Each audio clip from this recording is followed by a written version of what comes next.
दोस्तों, आज हम एक्सप्लेन करने वाले हैं हाल ही में आई सीरीज 1000 बेबीज के सारे एपिसोड्स को। चलिए कहानी शुरू करते हैं। एपिसोड 1 की शुरुआत में हम 2010 में कोटम का सीन देखते हैं, जहां एक अखबार वाला अखबार देने आता है तो उसे खिड़की से एक लेडी नजर आती है जो कि देखने में काफी डरावनी लग रही थी। तब वह देखकर वह लड़का वहां से भाग निकलता है जैसे उसने कोई भूत देख लिया हो। इसके बाद हम उस लेडी को देखते हैं जो सीढ़ी सरकाते हुए जाती है और ऊपर बैठकर दीवार पर कुछ लिखने लगती है। यही सीन चेंज होता है। अगले दिन जहां जंगल में कुछ बच्चे खेल रहे थे, वहीं हम उसी लेडी को देखते हैं जो आज घर के बाहर बैठकर रेडियो की सफाई कर रही थी। तभी उस लेडी को देखकर सारे बच्चे वहां से भाग जाते हैं कि यह पागल हमें पकड़ लेगी। इसके बाद जब वो लेडी अंदर जा रही होती है तभी उसे एकदम से अजीब लगने लगता है और उसे ऐसा महसूस होता है जैसे उसके चारों तरफ बच्चे ही बच्चे हैं, जो देखकर वह डर के मारे अंदर चल जाती है। इसके बाद हम इस लेडी के बेटे को देखते हैं और हमें पता चलता है कि इस लेडी का नाम सारा है, जो अपने बेटे से कहती है कि मेरा मार्कर खत्म हो गया है, मुझे नया मार्कर चाहिए। जिस पर उसका बेटा विविन कहता है कि आज मैं आपके लिए आते समय मार्कर ले आऊंगा, तब तक आप इंक डालकर काम चला लीजिए। फिर अब इंक डालकर वो मार्कर सारा को दे देता है। अब सारा जैसे ही अपने रूम में आती है तो हम देखते हैं उसने तो अपने कमरे की सारी दीवारों पर कुछ नाम लिखे हुए थे। अब ये नाम किसके हैं ये आपको आगे पता चलेगा। खैर, अब हम विभिन्न को जो जॉब पर देखते हैं, जहां वो एक लैब में जॉब करता है। इसके बाद विभिन्न जब घर जाते समय मार्कर लेने जाता है तो वहाँ दुकान बंद थी, तो वो सीधा घर चला आता है। पर यहाँ तो सारा मार्कर का इंतजार कर रही थी। अब जैसे विविन कहता है कि मार्कर तो मिला नहीं, ये सुनते सारा तो अपने कमरे में जाकर बुरी तरह से रोने लगती है। असल में सारा की दिमागी हालत अब कुछ ठीक नहीं है। ये देखकर विविन तुरंत वापस जाता है और कई सारी दुकानों पर पता करने के बाद फाइनली उसे मार्कर मिल जाता है, जो लाकर वह अपनी माँ को देता है। और सारा दीवार पर फिर से कुछ लिखने लगती है, जिस पर विविन ज्यादा ध्यान नहीं देता। अब ऐसे दिन बीतते हैं जहां विविन रोज काम पर जाता था और सारा रोजाना दीवार पर कुछ लिखती रहती थी। वहीं हमें पता चलता है कि सारा को आए दिन बच्चों के रोने की आवाजें सुनाई देती हैं। इसके बाद सारा टाइपराइटर में 2 लेटर टाइप करती है और फिर वो अपने पड़ोसी से जाकर मीट लाने को कहती है। फिर रात को वो विविन के लिए अच्छे से मीट बनाती है और फिर वो विविन से पूछती है कि क्या मैं तुम्हें पागल लगती हूँ, जिस पर विविन मना कर देता है कि नहीं, मेरी माँ पागल नहीं है। फिर सारा कहती है, मैंने तुम्हें बचपन से जैसा मेरा मन था वैसे ही बड़ा किया है, तुम्हारी मर्जी का कभी कुछ भी करने नहीं दिया, जो कि गलत था। फिर वह कहते कि मैंने अपनी जिंदगी में एक बहुत बड़ा पाप किया है, जिसके बारे में आज मैं तुम्हें बताना चाहती हूँ। यह कहकर वो विविन को अपनी गलतियां बताने लगती है, जिसके बारे में हमें रिवील नहीं किया जाता। हालांकि यह सुनते विविन तो सीधा सारा के रूम में जाकर दीवारों पर लिखे नाम पढ़ने लगता है और सारा जोर जोर से हंसने लगती है। जब विविन को बर्दाश्त नहीं होता तब विविन अपना आप खो देता है और सारा को बड़ी तेजी से मारकर बेहोश कर देता है। इसके बाद वह सारा के रूम से आकर उसकी डायरी लेकर चला जाता है। अब अगले दिन हम देखते हैं कि सारा को हॉस्पिटल में होश आया है और वो डॉक्टर से कहती है कि मुझे एक वकील और एक पुलिस वाले से मिलना है, आप उन्हें बुलाइए। तब डॉक्टर उन्हें बुलाते हैं और सारा दोनों को एक एक लेटर देती है कि आप इसे पढ़कर जो एक्शन लेना होगा लेना, और वो वकील से कहती है कि इसे जज साहब तक पहुंचा देना। फिर बाहर आकर पुलिस वाला सारा के पड़ोसी से उसकी जानकारी लेता है, जो बताता है कि उसका बेटा पता नहीं कहाँ गया, अभी तक मिलने भी नहीं आया है। इसके बाद जब वो पुलिस वाला नवाज वो लेटर जाते हुए पढ़ता है तो उसके तो होश उड़ जाते हैं। अब इस लेटर में क्या लिखा था ये आपको आगे पता चल जाएगा। फिर नवाज अपने सीनियर के पास जाकर ये लेटर उसे देता है और वो देखकर तो उसका सीनियर भी चौंक जाता है। अब ये सीनियर ऑफिसर अनिल नवाज से कहता है कि उस वकील को भी ये लेटर दिया था ना, तो वो वकील कहीं वो लेटर सीधा मजिस्ट्रेट को ना दे दे, इसलिए हमें उसे ऐसा करने से रोकना होगा और यह बात दबानी पड़ेगी। पर हम देखते हैं कि यहाँ वो वकील तो लेटर जाकर सीधा जज को दे देता है, जैसा कि उसे सारा ने करने को कहा था। उसी समय अनिल और नवाज भी वहाँ पहुँच जाते हैं और वो लेटर जज के हाथ में देखकर कहते हैं कि सर, ये बहुत ही बड़ा सीक्रेट है, इसलिए आप इसे ध्यान से ही पढ़ना, क्योंकि ये बात बाहर नहीं जानी चाहिए वरना तबाही आ जाएगी। तब जज वो लेटर पढ़ते हैं और ये देखकर तो उनके भी होश उड़ जाते हैं। फिर वो अनिल से कहते हैं कि यह बात हमें फैलने से रोकनी होगी और हमें उस सारा के बारे में डिटेल निकालनी होगी कि उसने ऐसा सब कुछ कैसे कर दिया। फिर नवाज कहता है कि सारा ने लेटर में यह भी लिखा है कि उसके सारे क्राइम्स दीवार पर लिखे हैं, तो हमें उसकी जांच भी करनी होगी, जिसको करने की परमिशन जज दे देते हैं। फिर अनिल तो सीधा सारा से मिलने हॉस्पिटल जाता है और नवाज सारा के घर छानबीन करने आता है। तब अनिल नवाज को फोन करके बताता है कि सारा तो मारी गई और नवाज भी कहता है कि सर, ये कंफर्म हो गया है कि सारा ने जो दीवार पर अपने गुनाह कबूल करने की बात कही थी वो सच है। यहीं पर एपिसोड 1 खत्म होता है। एपिसोड 2 की शुरुआत में हम 12 साल बाद का सीन देखते हैं, जहां वहीं जज और दोनों पुलिस वाले बैठकर सारा वाले केस की बातें कर रहे थे और अनिल कहता है कि हमारे ऑफिसर अजय की तहकीकात से वो सारा के लेटर तक पहुंच चुका है, जिससे वह जान गया कि उसका विविन नाम का एक लड़का है। अब हमारे पास 2 ऑप्शन हैं, या तो अज्जी को इस पूरी इन्वेस्टिगेशन से निकाल दिया जाए या फिर उसे सच बताकर विविन को ढूंढने के लिए कहे। तब ये लोग क्या करें यही सोचने लगते हैं। अब यहाँ से सीन 1 हफ्ते पहले शिफ्ट होता है, जहां पर एक बड़ी एक्ट्रेस की लाश पाई गई थी। ये खबर न्यूज में आते ही हड़कंप मच जाता है और हर तरफ यही बात चलने लगती है कि उस एक्ट्रेस एनसी की हत्या कैसे हुई हो। इसके बाद हम एनसी के पति एसके को देखते हैं, जो नामी डायरेक्टर है, पर उसकी लगातार फिल्में फ्लॉप होने के कारण अब वो फिल्में नहीं बनाता। यहाँ एसके एनसी के बारे में एक प्रोड्यूसर से बात कर रहा था कि एनसी के जाने के बाद अब मैं क्या करूंगा। फिर वो कहता है कि एनसी का अब पोस्टमार्टम होगा और मैं नहीं चाहता कि ऐसा हो। एनसी जिस हाल में है, मैं आखिरी बार उसे वैसे ही विदा करना चाहता हूँ। जिसके बाद इस प्रोड्यूसर और एसके के कहने पर एनसी का पोस्टमार्टम टाल दिया जाता है और डॉक्टर ये बता देते हैं कि एनसी की हार्ट अटैक के कारण जान चली गई, क्योंकि वो हार्ट पेशेंट थी। फिर जब एनसी का क्रियाकर्म करा जा रहा था, तभी एक डॉक्टर प्रोड्यूसर को बता दी है कि जब लाश हमारे पास लाई गई थी तो एनसी के शरीर पर चोट का निशान था। ये बात वहाँ पुलिस वाला भी सुन लेता है और फिर अंतिम संस्कार को रोककर एनसी की लाश को सीधा पोस्टमार्टम के लिए ले जाया जाता है। इसके बाद पोस्टमार्टम किया जाता है और ये केस अजी नाम के ऑफिसर को मिलता है। वहीं अजी एनसी की कार चेक करता है, जिसमें हार्ट पेशेंट के लिए दवाई मिलती है। फिर जब पोस्टमार्टम की रिपोर्ट आती है तो डॉक्टर बताते हैं कि एनसी के पेट के ऊपर जो चोट का निशान था, उसी से एनसी की मौत हुई है। किसी ने बड़ी चालाकी से एनसी का मर्डर किया है। तब अजी कहता है कि यानी किलर ने हमारा ध्यान भटकाने के लिए एनसी की कार में हार्ट की दवाई रखी थी, ताकि सब हार्ट अटैक ही समझे। जिसके बाद अजी एनसी जहां शूटिंग कर रही थी, वहां के क्रू मेंबर को पूछताछ के लिए बुलाता है। हालांकि पूछताछ के बाद भी इन लोगों के हाथ कुछ नहीं लगता, पर यहाँ चौंकाने वाली बात ये थी कि एनसी का उसके बर्थडे वाले दिन ही मर्डर हुआ है, जो बात अजी अपने जूनियर विवेक को बताता है। फिर अजी कहता है कि एनसी की लाश सबसे पहले किसने ने देखी थी, उसका पता करके बताओ। अब अगले दिन विवेक उस आदमी को लाता है जिसने एनसी को सबसे पहले देखा था और अजी उससे सवाल जवाब करने लगता है, जिसके वो सही जवाब दे देते हैं। फिर अजी एनसी की मेकअप आर्टिस्ट को बुलाता है, जो कहती है कि पहले मैं एनसी मैडम का मेकअप करती थी, पर बाद में एसके सर के मना करने पर मैंने काम छोड़ दिया, क्योंकि उन्हें मेरा एनसी के साथ रहना पसंद नहीं था। ये सुनकर अजी एसके के बारे में डिटेल निकलवा है तो पता चलता है कि एसके बहुत ही घमंडी आदमी है, जिसकी ज्यादा लोगों से नहीं बनती। फिर ये दोनों एक प्रोड्यूसर से मिलने जाते हैं, जो बताता है कि एसके और एनसी ने शादी तो कर ली थी, पर शादी के बाद एसके अपने ही घमंड में रहने लगा, यहाँ तक कि वह एनसी की जरा भी इज्जत नहीं करता था। जिसके बाद एसके का करियर तो डूबने लगा, पर एनसी ने काम कर कर के अपना नाम बना लिया। अजी पूछता है कि एनसी डिवोर्स भी तो ले सकती थी, लेकिन प्रोड्यूसर बताता है कि एनसी ने एक बार सोचा भी था, पर जब उसे पता चला कि वो हार्ट पेशेंट है तो उसने ये बात फिर दोबारा नहीं सोची। इसके बाद अजी सीधा एसके के पास आता है और एसके कहता है कि पति पत्नी के बीच तो झगड़ा होते ही रहता है, पर बात कभी ज्यादा नहीं। हालांकि एसके की बातों से अजी समझ जाता है कि एसके आज भी घमंड में चूर है। तभी विवेक आकर अजी को अपने साथ ले जाता है और ये लोग सीधा एसके की कार के पास आते हैं, जहाँ डिग्गी में एसके ने एक प्लास्टिक की डॉल छुपाई थी। ये देखकर तो सब हैरान हो जाते हैं। इसके बाद सीन डॉक्टर पर जाता है, जो बताते हैं कि किलर ने पहले सी डॉल पर प्रैक्टिस की होगी एनसी को मारने से पहले, ताकि हर किसी को एनसी के मरने का कारण पता ना चल पाए। तभी वहाँ अज्जी के सर भी आते हैं और अज्जी उनसे परमिशन लेकर एसके को अरेस्ट कर लाता है। इसके बाद एसके को इंटरोगेशन रूम में लाकर अज्जी पहले तो उसे खूब डराता है। फिर वह पूछता है कि खून तुमने ही किया था ना, जिस पर एसके हाँ कहता है। फिर सीन पास्ट में जाता है, जहाँ इसके अपने कुछ साथियों से अपनी बढ़ाई कर रहा था कि हमारी अगली फिल्म सुपरहिट होने वाली है, क्योंकि मैंने एक एक्टर को कहानी सुनाई जो उसे काफी पसंद भी आई है। ये सुनकर सब लोग खुश हो जाते हैं। इसके बाद एसके जब घर आता है तो वहाँ एनसी उसका इंतजार कर रही थी और वो उसे कहते कि जिस एक्टर को तुम अपनी कहानी सुनाकर आए हो, उसका मेरे पास कॉल आया था। उसने मुझे कहा कि एसके की कहानी बहुत बेकार है, इसलिए उसे आज के बाद मेरे ऑफिस में कभी भेजना मत, वरना अच्छा नहीं होगा। ये बात सुनकर तो एसके को लगता है कि एनसी अपने मन से ही बातें बना रही है, इसलिए वो उसकी बात नहीं मानता। फिर बहस इतनी ज्यादा बढ़ जाती है कि गुस्से में आकर एनसी कहती है कि मेरा नाम और खराब करोगे तो मैं तुम्हें डिवोर्स दे दूंगी, और फिर सोचते रहना कि तुम्हारा खर्चा कौन उठाएगा, जो बात एसके को अच्छी नहीं लगती।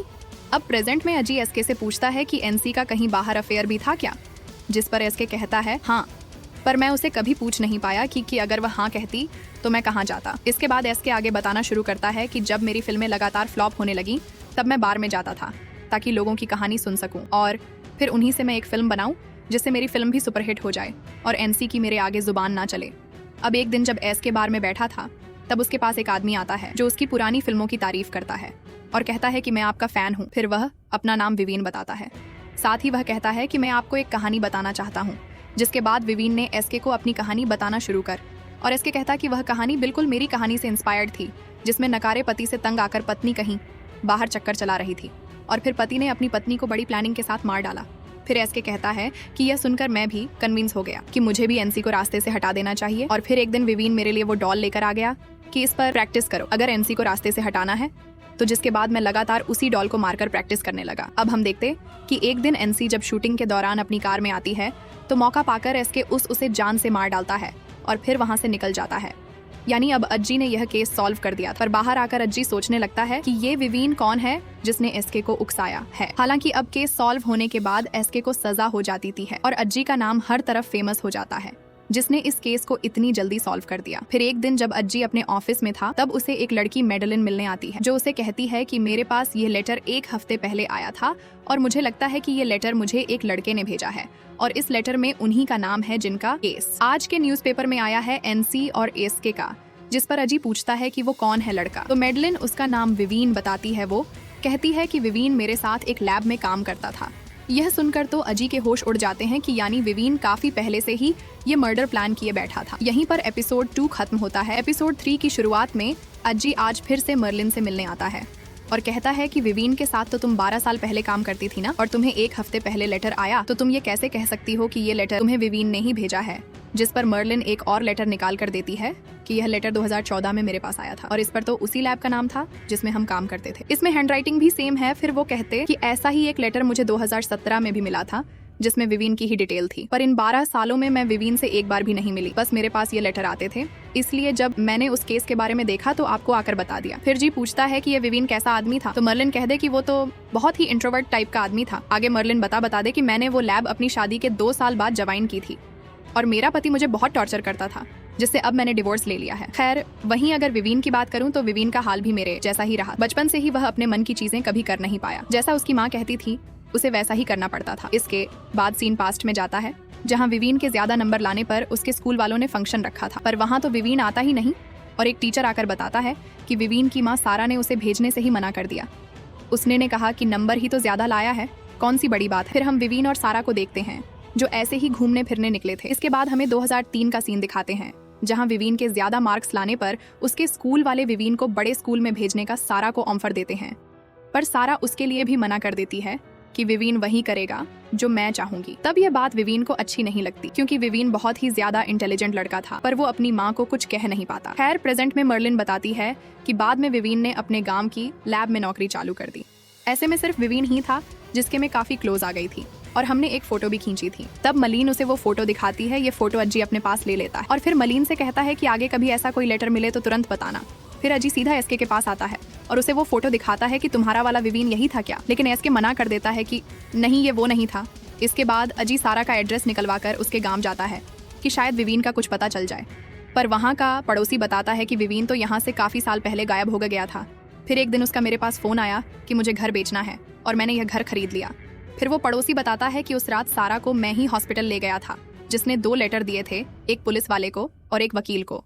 यह सुनकर अज्जी उस वकील का पता करता है जिसे लेटर मिला था और वो उस वकील से मिलने आता है। ये वकील बताता है कि एक लेटर मैंने उस टाइम पर जज को दे दिया था और एक पुलिस वाला नवाज ले गया था। ये जानकर अज्जी सीधा वहाँ के थाने में नवाज सर से मिलने आता है। उसी दौरान उसे अंसारी नाम का पुलिस वाला भी मिलता है जो उसकी एकेडमी में जूनियर था। फिर जब अजी नवाज से मिलता है तो उसे वो लेटर दिखाता है जो मलीन को मिलते थे। साथ ही अजी कहता है कि इन सब में विवीन का नाम सामने आया है, जो कि खूनी हो सकता है। अब हमें उसी का पता करना है। फिर वो कहता है कि विवीन के बारे में जांच करते हुए मुझे सारा के बारे में पता चला, जिसने मरने से पहले 2 लेटर दिए थे। ये विवीन सारा का ही बेटा है, मुझे उसी के बारे में जानना है। तब नवाज अजी को बाहर लेकर आता है और कहता है कि यह बात हम यहाँ पर नहीं कर सकते, तो मुझे अपना नंबर दे दो, मैं तुम्हें खुद बुला लूंगा। तो अजी अपना नंबर देकर वहाँ से चला जाता है। इसके बाद हम उसी रात का सीन देखते हैं, जहाँ नवाज के साथ वो जज और उसका सीनियर अनिल बैठे हुए थे और ये वही बात कर रहे थे कि हमें विभिन्न का पता लगाना है, तो अजी को सच बताना होगा। तभी अजी का फोन आता है और ये लोग उसे यहाँ बुला लेते हैं। अब यहाँ अजी अपनी पूरी जांच के बारे में बताता है और कहता है कि आप सब बार बार उस लेटर के बारे में सुनकर डर जाते हैं। ऐसा क्या था उस लेटर में जिस पर जज कहता है कि अब तुम्हें सच बताना ही पड़ेगा। तब नवाज बताता है कि कोटैया में एक हॉस्पिटल था जो सिर्फ बच्चों और महिलाओं के लिए था। ये जो सारा थी ना, ये वहीं की हेड नर्स थी, जहाँ उसने 1980 से 1985 तक काम किया। उस दौरान हॉस्पिटल में करीब 1000 से भी ज्यादा बच्चे पैदा हुए थे और उस बेरहम सारा ने उन सभी बच्चों को बदल दिया था। जैसे किसी को लड़का पैदा हुआ था तो उसके माँ बाप को उसने लड़की थमा दी और वहीं लड़की वालों को लड़का थमा दिया। ऐसे करके उसने पूरे 1000 बच्चों के माँ बाप के साथ खेल खेला था। फिर सीन पास्ट में जाता है, जहाँ हम सारा को देखते हैं जो डिलीवरी करने के बाद खुश होकर बच्चों को बदल देती है। ये करने के बाद उसे एक अलग ही किक मिलती थी, यहाँ तक कि वो अलग अलग धर्म के बच्चों को भी बदल देती थी और किसी को कुछ भी पता नहीं चलता था।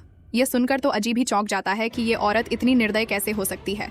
फिर जज कहते हैं कि यह ऐसा सच है जो सामने आया तो हॉस्पिटल में डिलीवर्ड हुए बच्चों पर से उनके माँ बाप का सारा विश्वास टूट जाएगा, कि वो उनके बच्चे हैं भी या नहीं। फिर अनिल कहता है कि यह सारा कभी मां नहीं बन सकती थी, इसलिए उसके पति ने उसे छोड़ दिया था, जिसके बाद ही वह लोगों को कभी खुश होता नहीं देख पाई, इसलिए उसने बच्चे बदलने शुरू कर दिए थे। हालांकि उसने जितने भी बच्चे बदले थे उन सब की जानकारी उसने पूरी डिटेल के साथ अपने पास लिखी हुई थी, जिसके बाद जब वह बूढ़ी होने लगी तो यह जानकारी वह दीवारों पर लिखने लगी ताकि वह यह सब भूल ना जाए। फिर हमें 1935 का सीन दिखाते हैं जहाँ एक माँ सारा के पास आती है और कहते कि मेरी बेटी शादी से पहले ही माँ बन गई है, इसलिए हमें यह बच्चा नहीं चाहिए।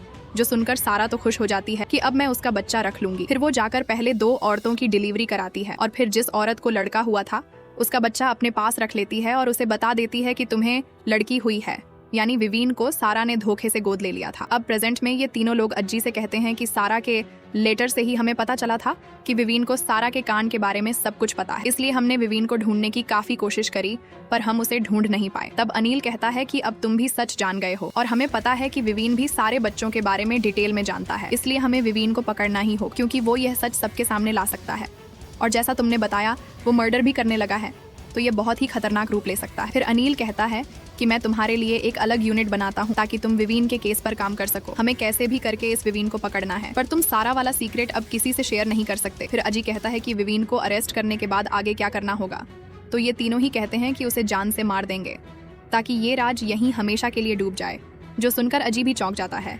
यहीं पर एपिसोड 3 खत्म होता है। तो एपिसोड 4 की शुरुआत में हम अज्जी की फैमिली को हॉस्पिटल में देखते हैं जहां उसकी वाइफ को लड़की हुई थी, पर कल रात जो अज्जी ने बच्चे बदलने वाली बात सुनी थी, इस कारण उसे इन हॉस्पिटल वालों पर भी शक हो रहा था कि कहीं इन्होंने मेरा भी बच्चा बदल तो नहीं दिया, पर वह अपने मन से ये ख्याल निकाल देता है। इसके बाद अज्जी पर उसके साथी का फोन आता है जो उसके साथ सारा वाले केस पर काम करेगा, तो ये लोग ऑफिस में मिलने को कहते हैं।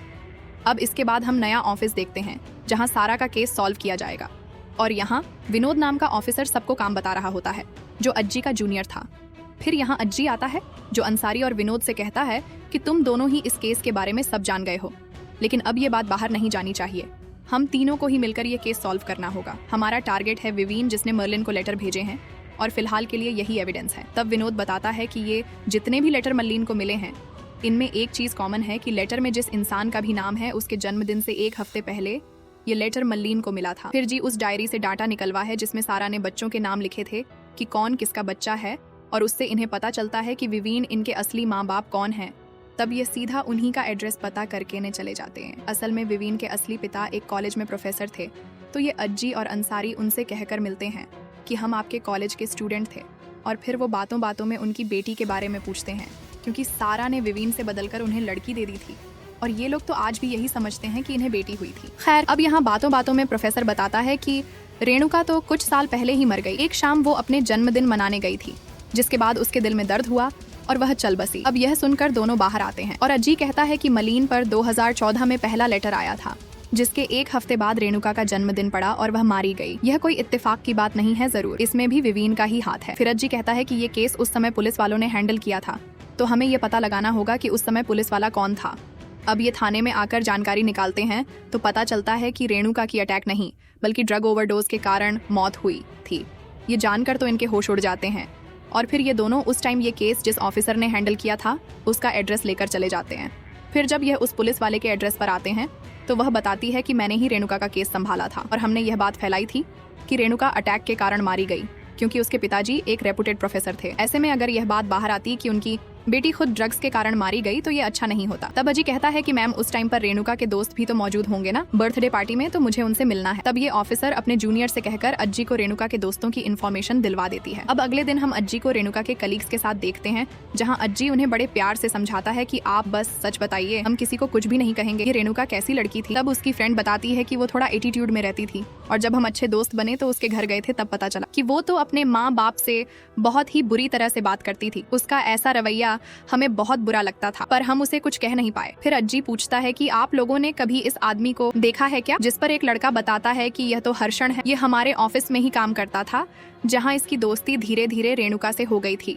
और दोनों अक्सर ही सुट्टा मारने छत पर जाया करते थे। फिर एक लड़की बताती है कि हर्षण का नेचर बहुत ही अच्छा था, वह सबकी मदद करता था, यहाँ तक कि वह रेणुका के मम्मी पापा को भी पसंद आ गया था। पर वो रेणुका तो ज्यादातर नशे में ही रहने लगी थी। फिर अज्जी पूछता है कि उस दिन रेणुका की पार्टी के लिए तुमने फ्लैट ही क्यों चुना, कोई क्लब क्यों नहीं? तब दूसरा लड़का बताता है कि हम जब भी पहले क्लब जाते थे तो रेणुका अक्सर नशे की हालत में क्लेश कर देती थी, जो हमें भुगतना पड़ता था, इसलिए हमने हर्षण के कहने पर वहीं पास के फ्लैट में पार्टी करने का डिसाइड किया था। फिर हमें पास्ट का सीन दिखाते हैं जहाँ रेणुका अपने बर्थडे से गायब हो गई थी और उसके दोस्तों ने जब उसे ढूंढना चालू किया तो वो अपनी कार में मरी हुई पाई गई। फिर प्रेजेंट में रेणुका के दोस्त बताते हैं कि रेणुका और हर्षण काफी क्लोज आ गए थे, जिसकी मौत के 2 महीने बाद हर्षण ने अपनी नौकरी छोड़ दी और अब पता नहीं वह कहाँ है। तब अज्जी पूछता है कि हर्षण रहता कहाँ था, तो 2 लड़के उसे हर्षण का रूम दिखा देते। अब यहाँ का लैंडलॉर्ड कहता है कि हर्षण मेरा किराएदार था, लेकिन वो लड़का बहुत ही अच्छा था, उसका कुछ सामान तो आज भी यहाँ पड़ा है, जिसकी अज्जी फोटो खींच लेता है। फिर ऑफिस जाते समय अज्जी अंसारी से कहता है कि पक्का इसी विवीन ने रेणुका को मारा, या पर कैसे यही पता लगाना है। साथ ही अज्जी दूसरे लेटर में मिले देवन का नाम भी लेता है कि अगर यह रेणुका मर चुकी है तो देवन भी मर चुका होगा। अब उसका भी पता लगाते हैं कि इन सब का कनेक्शन क्या है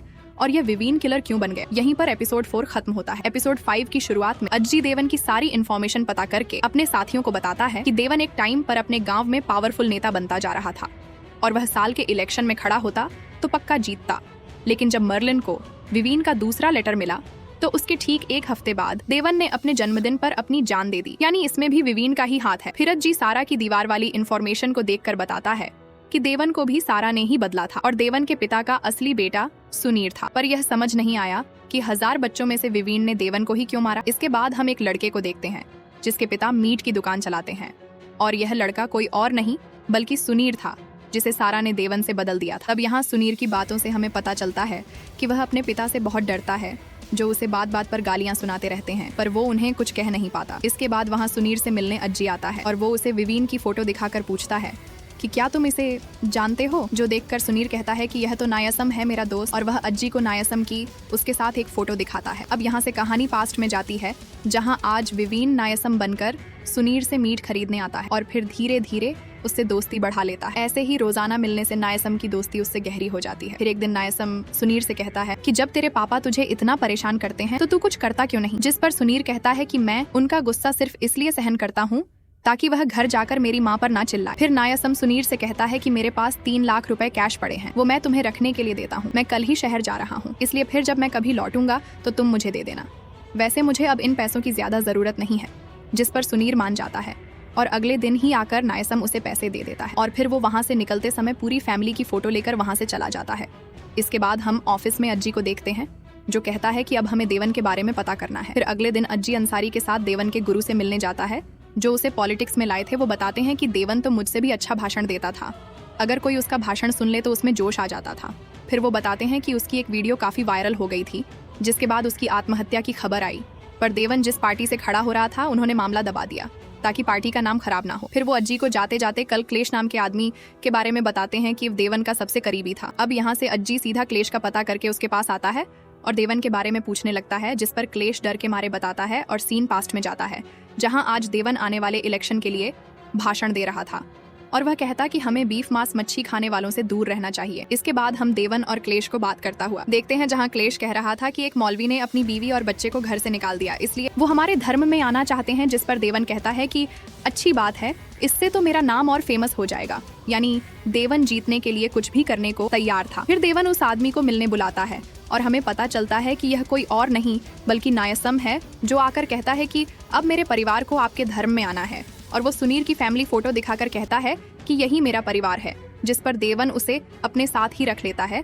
कि चुनाव के बाद सब सही करवा दूंगा। अब ऐसे दिन बीतते हैं और नायसम धीरे धीरे देवन का खास आदमी बन जाता है। अब एक दिन जब देवन का जन्मदिन आने वाला होता है तब सब लोग पार्टी करते हैं और अंदर आकर नायसम देवन को मीट ऑफर करता है, जो देखकर देवन तो खुश हो जाता है और कहता है कि अरे कितने दिनों बाद खाने को मिल रहा है। तब देवन मीट खा जाता है और फिर अगले दिन जब ये लोग कहीं जा रहे होते हैं तब पता चलता है कि देवन की मीट खाने वाली वीडियो हर तरफ वायरल हो गई है, जिसके कारण उसे पार्टी से निकाल दिया जाता है और वो रात को उदास होकर देवन अकेला दारू पीते हुए जन्मदिन मना रहा होता है। पर उसके अगले दिन पुलिस को देवन की लाश मिलती है और यह साबित हो जाता है कि वीडियो वायरल होने के बाद उसने अपनी जान दे दी। अब प्रेजेंट में अज्जी कहता है कि इसमें भी विवीन की ही चाल है और रिपोर्ट में पेस्टिसाइड तो देवन की बॉडी में पाया गया था, यानी यह सब काम नयस्सम यानी देवन ने ही किया है। फिर अज्जी कहता है कि मुझे लगता है कि विवीन के साथ कोई और भी है जिसने देवन की वीडियो बनाई होगी, क्योंकि क्लेश ने बताया कि नयस्सम तो उनके साथ ही खड़ा था। अब हमें विवीन के साथी को भी ढूंढना है। यहीं पर एपिसोड 5 खत्म होता है। एपिसोड 6 की शुरुआत में अजी सीधा एसके से मिलने आता है कि तुम्हें कोई एनसी के खिलाफ मैसेज भी भेजता था ना, जिसके जरिए तुम्हें पता चला कि एनसी का कहीं चक्कर चल रहा है। तो एसके कहता है हाँ। इसके बाद हम ऑफिस में एसके की कन्फेशन वीडियो चलता देखते हैं, जहां जी कहता है कि एसके को किसी ने पूरी तरह से भड़काया था, जबकि एनसी का कहीं चक्कर भी नहीं चल रहा था। फिर ये लोग मर्डर्स के बारे में बात करने लगते हैं और सीन पास्ट में जाता है, जहां विवीन आज रेणुका के साथ सिगरेट पी रहा था और रेणुका काफी परेशान थी। तब विवीन उसे एक ड्रग्स दिखाता है कि इसे लेने से तुम्हें हल्का महसूस होगा। तब रेणुका भी एक्साइटमेंट में आकर वो ड्रग्स ले लेती है और झूमने लगती है। ऐसे ही करके विवीन उसे कई बार ड्रग्स देता है और रेणुका को धीरे धीरे आदत पड़ जाती है। जो उसके दोस्त कह रहे थे कि रेणुका नशे में ही रहती थी, वो विपिन के ही कारण था और यह बात कोई जान नहीं पाया था। वहीं हम विवीन को देखते हैं कि वह कैसे अपने रूम पर ये ड्रग्स बना रहा था, क्योंकि उसके पास पहले से ही लैब और केमिकल की काफी नॉलेज थी। अब ऐसे कुछ दिन बीतते हैं और जब रेणुका का बर्थडे आता है तो विवीन ने जानबूझकर हार्ड केमिकल से ड्रग बनाया, जो रेणुका ने जाकर विवीन के कहने पर अपनी कार में यूज करा और फिर वो तड़प तड़प कर मारी गई। फिर प्रेजेंट में अजी अपने सीनियर को बताता है कि रेणुका का खून एक केमिकल से हुआ है जो उसने ड्रग्स के जरिए ले लिया था और यह सब विवीन ने किया है। आगे अजी कहता है कि विवीन ने रेणुका को सिर्फ इसलिए मारा क्योंकि वह विवीन के असली माँ बाप से बहुत ही बदतमीजी से बात करती थी, जो बात विवीन को अच्छी नहीं लगी। विवीन के मन में हमेशा यही चलता था कि सारा के कारण उसकी पूरी जिंदगी तबाह हो गई, इसलिए उसने बड़ी प्लानिंग के बाद रेणुका को मार डाला ताकि उसके माँ बाप को ज्यादा टॉर्चर ना सहना पड़े। साथ ही वह ऐसे लोगों को मारने लगा जो जिंदगी जीने के लायक ही नहीं थे, इसलिए उसने सबसे पहले रेणुका को मारा। फिर अज्जी बताता है कि विवीन किसी को भी मारने से पहले उसके ऊपर बहुत रिसर्च करता है ताकि वह जिस किसी भी इंसान को मारे तो कोई यह न जान पाए कि ये काम विवीन ने किया है, बल्कि वह तो सामने वाले इंसान को मजबूर कर देता था अपनी जान देने के लिए। फिर जब उसने रेणुका को मार डाला तो उसने देवन को शिकार बनाया और फिर उसने सारा के लिस्ट में से ही एक को अपना साथी बनाकर अपने साथ मर्डर करने के लिए मना लिया और इन्होंने देवन को मार डाला। तभी पास्ट में हम देखते हैं कि कैसे विवीन ने देवन को जान से मारा था। फिर प्रेजेंट में अजी कहता है कि विवीन के अगले शिकार एनएससी और एसके थे और इन दोनों को भी सारा ने हॉस्पिटल में बदला था और विवीन के अकॉर्डिंग दोनों ही अपनी लाइफ अच्छे से नहीं जी रहे थे, इसलिए विवीन ने एक को मरवाकर दूसरे को जेल में डलवा दिया। अब ये सारी बातें सुनकर वह जज कहता है कि ये विवीन और उसका साथी बहुत खतरनाक है, इसलिए अब तुम्हें विपिन को ढूंढकर तुरंत जान से मारना होगा, वरना ये साइको क्या कर दे किसी को पता नहीं। यहीं पर एपिसोड 6 खत्म होता है। एपिसोड 7 की शुरुआत में हम 2 लॉयर्स को बातें करते हुए देखते हैं, जहां एक कहता है कि एक अज्जी नाम का पुलिस वाला सारा के लेटर्स के बारे में पूछने आया था जो आपने जज को दिए थे। याद है ना उसमें ऐसा क्या लिखा था, जिस पर दूसरा लॉयर कहता है कि मैं उसे पढ़ नहीं पाया, मैंने तो जज को दे दिए थे। तब ये वकील कहता कि अज्जी वही पुलिस वाला है जो एनएससी केस पर काम कर रहा था। मुझे लगता है कि एनसी और सारा केस का कुछ कनेक्शन है, जो सुनकर ये वाला वकील चौंक जाता है। इसके बाद सीन चेंज होता है अज्जी पर, जो कहता है कि सारा ने 1000 से भी ज्यादा जितने बच्चे बदले थे सबकी जान को खतरा है और अब विवीन तो नया शिकार ढूंढ भी रहा होगा। तब अंसारी कहता कि विवीन हर मर्डर के बाद 4 साल का गैप लेता है, तो हमारे पास अभी वक्त है। लेकिन अज्जी कहता नहीं, हमें कैसे भी करके अगला विक्टिम जल्दी ढूंढना होगा। अभी अज्जी के लिए एक लेटर आता है जिसमें किसी जिब्रान और एक दूसरा सनील नाम लिखा था, यानी यही अगले विक्टिम है। ये देखकर अज्जी के होश उड़ जाते हैं और वह समझ जाता है कि उसके ऊपर विवीन अभी भी नजर रखे हुए हैं। अज्जी कहता है कि ये विवीन हमसे भी आगे है, जो जानबूझकर ही लेटर के जरिए हमें अपने पीछे लगाए बैठा है। उसी समय मलिन का फोन आता है जो अज्जी से कहती है कि एक कुरियर आया है और उसे देखने चल देता है। फिर मर्लिन से मिलकर अज्जी आसपास के कैमरे चेक करने जाता है ताकि यह पता चल सके कि ये एनवलप कहाँ से आया। तब उसे एक डिलीवरी वाला दिखता है। तभी अंसारी का भी फोन आता है जो कहता है कि आपके लिए जिसने लेटर दिया था वो कोई रेड कपड़े में था। तब ये देखकर अज्जी के होश उड़ जाते हैं कि ये आदमी यहीं कहीं घूम रहा है।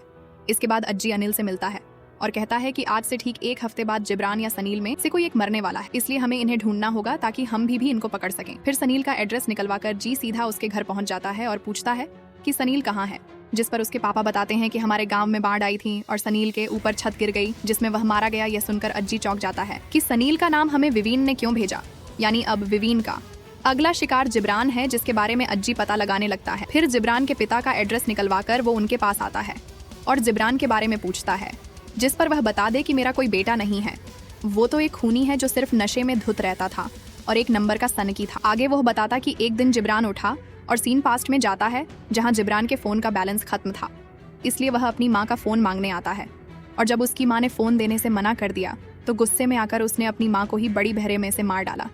जिसके बाद उसे 6 साल की सजा हो गई। फिर जिब्रान के पापा आगे बताते हैं कि सजा के बाद वह फिर से यहाँ आया था। अपनी माँ की तस्वीर देखने पर वो इतना नीच है कि अपनी माँ की तस्वीर से उसने मंगलसूत्र चुरा लिया और फिर वो आज तक नजर नहीं आया। पर तभी एक आदमी कहता है कि लायकन ने जिब्रान की नौकरी लगवाई थी।